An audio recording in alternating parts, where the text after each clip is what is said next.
안녕하세요, 지식원숭입니다. 오늘은 사우디가 왜 한국을 좋아하는지에 대해 알아보려고 합니다. 사우디아라비아가 한국을 좋아하는 진짜 이유는 미국과 유럽 국가들과 달리 한국은 사우디의 내부 문제에 간섭하지 않기 때문에 사우디의 인프라 구축 사업에 한국 기업들이 많이 참여하고 있어 사우디의 경제 발전에 많은 도움을 주고 있기 때문에 최근 한국은 사우디의 숙적 이란과 거리를 두고 있고 군사적으로도 사우디에게 도움을 주고 있는 국가이기 때문입니다. 사우디아라비아의 정식 국명은 사우디아라비아 왕국인데요. 사우드 가문의 아랍 왕국이라는 뜻이죠. 간단하게 사우디로 많이 부르기에 저도 사우디라 부르겠습니다. 한국과 멀리 떨어져 있는 국가, 생김새, 종교, 문화, 모든 것이 다른 국가. 사우디아라비아는 대체 왜 한국에 호의적일까요?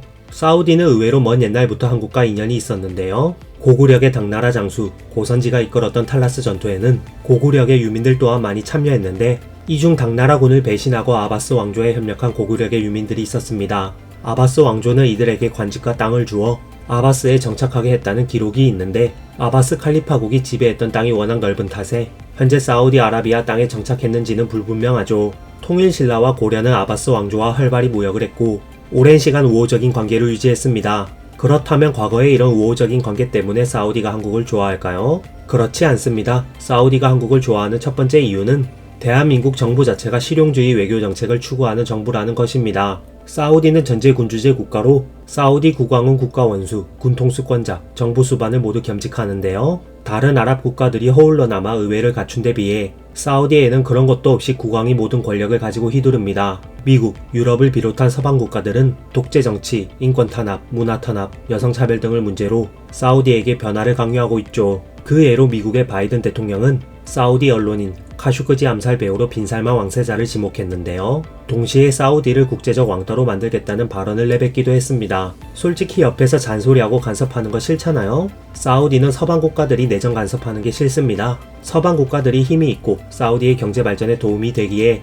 겉으로 잘 지내는 척 하는 것 뿐이죠. 하지만 한국은 다릅니다. 사우디가 독재 정치를 하든 말든 인권 탄압을 하든 말든 여성들에게 차도르를 씌우든 말든 수입한 한국 무기를 누구에게 사용하는지 한국은 크게 신경 쓰지 않는데요. 돈이 된다면 이득이 된다면 누구와도 협력할 수 있는 것이 한국이라는 국가입니다. 석유 한 방울 나지 않고 땅도 척박하며 핵무기도 없는 국가에서 이것저것 도덕적인 것 다 따지고 들면 어떻게 돈을 법니까? 한국은 축적된 기술, 자본이 풍부한 서방 국가들과는 다릅니다. 그래서 한국은 과거부터 사우디에게 적극적으로 동조하고 협력했죠. 1970년대까지 사우디가 유가 상승으로 호황을 누릴 시기에 한국 기업들이 사우디 현지에서 건설 물량을 저가에 대량 수주했고 한국인 근로자들이 대거 사우디에 파견되었는데 빠른 공사 진행과 괜찮은 결과물로 사우디의 마음을 얻었습니다. 빠른 공사 진행을 대가로 한국인 노동자들은 열악한 환경에서 일을 해야 했지만 당시 기준으로는 높은 소득을 올릴 수 있었기 때문에 이런 고된 일을 참아내야만 했죠. 1970년대 오일 쇼크에도 매년 수십억 달러 가량의 외화가 한국으로 유입되며 한국 경제의 성장세가 유지될 수 있었는데요. 현대그룹도 사우디에서 건설 물량을 대거 따냈고 재계 서열 1위급의 대기업이 될 수 있었습니다. 이후 현대뿐만 아니라 삼성, LG 등 상당수 한국 기업들이 사우디에 진출하면서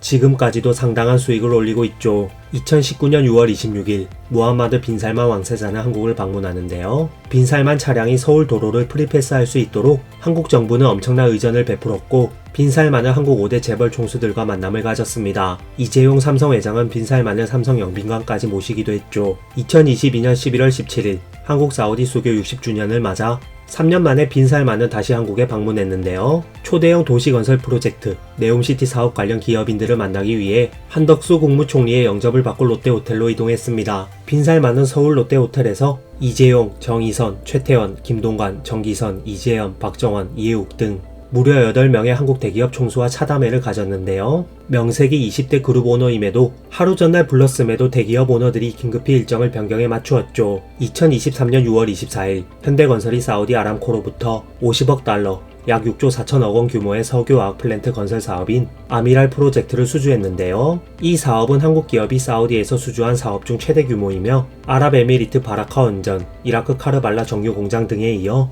역대 해외 수주 규모 7위에 해당하는 대형 사업입니다. 빠른 일처리와 돈만 바라보는 실용주의적 외교 자세 덕분에 사우디는 한국을 좋아하는 것이죠. 사우디가 한국을 좋아하는 또 다른 이유는 한국이 사우디의 숙적, 이란과 거리를 두기 시작했다는 것입니다. 사우디가 이란과 숙적이라고? 중동 국가들은 다 똑같은 이슬람 아냐? 이슬람 국가들끼리 다 친한 거 아닌가? 아랍 국가들끼리 사이좋게 지내는 거 아니었어? 라고 생각하실 수 있겠지만 한국은 같은 동아시아 국가, 중국, 일본과 친합니까? 당연히 아니죠. 심지어 이란은 아랍 국가도 아닙니다. 페르시아계 국가라 아랍어조차 쓰지 않죠. 수천 년 전부터 이슬람 수니파와 시아파는 갈등을 겪었으며 수니파 극단주의 사우디와 시아파 극단주의 이란은 사이가 아주 나쁜데요. 수니파 대장 사우디와 시아파 대장 이란은 중동 지역에서 패권 경쟁을 벌이고 있습니다. 이슬람이라고 해서 다 같은 이슬람이 아닌 것이죠. 사우디는 비아랍 국가에다 시아파가 대다수인 이란을 이슬람 세계 공공의 적, 이스라엘 못지않은 적으로 여기고 있는데요. 이스라엘에 대한 국민 감정이 좋지 않음에도 불구하고 사우디는 이란이 얼마나 싫은지 아랍 국가들의 공통의 적, 이스라엘과 군사적으로 협력하는 부분도 있으며 빈살만은 최근 들어 친이스라엘 정책을 내세우고 이스라엘과의 협력을 선언하기까지 합니다. 사우디는 대체 왜 이스라엘의 손을 잡는 극한 상황까지 가게 되었을까요? 바로 수니파의 일원이었던 터키가 외교 노선을 친이란으로 틀어버렸다는 것입니다. 에르도안 주도로 터키는 수니파 진영을 탈주해버리는데요. 사우디는 중동 최고의 부자 나라이지만 기본적인 공업 능력을 가지고 있는 이란, 터키와 달리 석유화학 산업을 제외하면 산업 능력이 0에 가까운 나라입니다. 수니파 진영에서 유일하게 제대로 된 공업 능력을 가지고 있는 국가가 터키였는데 터키가 이탈해버리자 사우디는 큰 충격을 받게 되죠. 사우디는 새로운 공업기지 역할을 해줄 수 있는 파트너, 사우디의 자체 공업 능력을 끌어올려줄 수 있는 파트너가 필요한 상황입니다. 그리고 예멘 내전에서 사우디의 군사적 능력이 전 세계에 공개되는데요. 사우디 군이 얼마나 허접했는지 아랍연맹 내에서 사우디의 권위까지 위협받게 됩니다. 사우디는 공업 문제, 군사적 문제까지 전부 해결해야 하는 상황에 처해 있죠. 사우디는 그 돌파구 중 하나로 한국을 선택했는데요. 한국은 사우디와 직접적으로 상충되는 이해관계가 없고 지속적으로 좋은 경제협력 관계를 맺어왔으며 결과도 좋았습니다. 거기에다 사우디가 필요로 하는 군사적 자원 역시 모두 가지고 있으며 한국은 사우디의 자주 국방을 가장 잘 지도해줄 수 있는 국가죠. 이거 너무 국뽕 아냐? 지나친 한국 올려치기 아닌가? 라고 생각하실 수 있는데 그렇지 않습니다. 한국 주변에는 북한, 중국, 일본, 러시아 같은 괴물들밖에 없는데요. 사우디가 투닥투닥 다투는 중동 국가들과는 급이 다른 괴수들이 한국을 둘러싸고 있습니다. 한국은 세계 국방력 순위 6위에 올랐을 만큼 육상 전력 하나만큼은 전 세계 최고 수준이죠. 한국은 전교 6등인데 반에서 3등일 뿐입니다. 반 배정에서 운이 지지리도 없었죠. 실제로 방한했던 빈살만은 한국의 자주 국방 모델에 대해서도 관심이 있다고 밝혔고 한국의 국방과학연구소를 본떠 자체적인 무기 개발 기술력을 키우겠다고 선언했습니다. 마침 한국 방산업체들도 중동 시장 개척을 위해 많이 노력해왔는데요. 사실 K방산의 테스트장이 예멘 내전일 정도로 사우디는 한국에서 많은 군사 무기를 사고 있는 상황입니다. 한국형 전투기 KF-21 공동개발 분담금을 미납하고 있는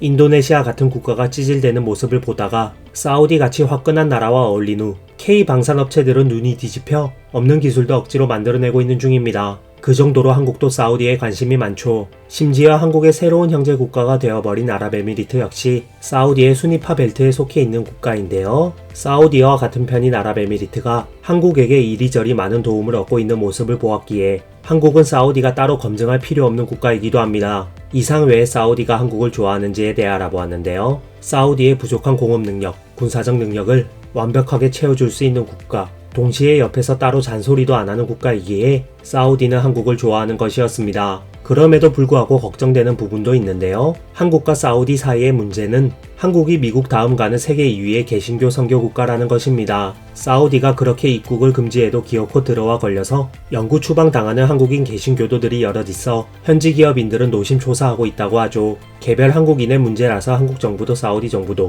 어쩔 수 없다는 입장이지만 사우디 여론에서는 이를 매우 부정적으로 보고 있는데요. 사우디 축구리그에서 뛰던 이영표 선수가 선교사들을 통역인이 엉터리로 직업을 속이고 사우디로 들어오게 했다가 걸려서 이들은 추방당하고 영구적으로 사우디 입국을 금지당했죠. 현재 한국 경제가 굉장히 안 좋고 미래도 그리 밝지 않은데요. 중동 국가들이 한국 경제를 살려줄지도 모르는데 굳이 하지 말라는 것은 좀 안 하면 좋을 것 같습니다. 여러분들의 생각은 어떤가요? 앞으로 한국은 사우디아라비아, 더 나아가 중동 국가들과 어떤 관계로 외교를 해야 할지 제 부족한 식견으로는 답을 낼 수가 없습니다. 좋은 의견 있으면 댓글 남겨주세요. 열심히 보고 배우도록 하겠습니다. 이상 지식원숭이였습니다.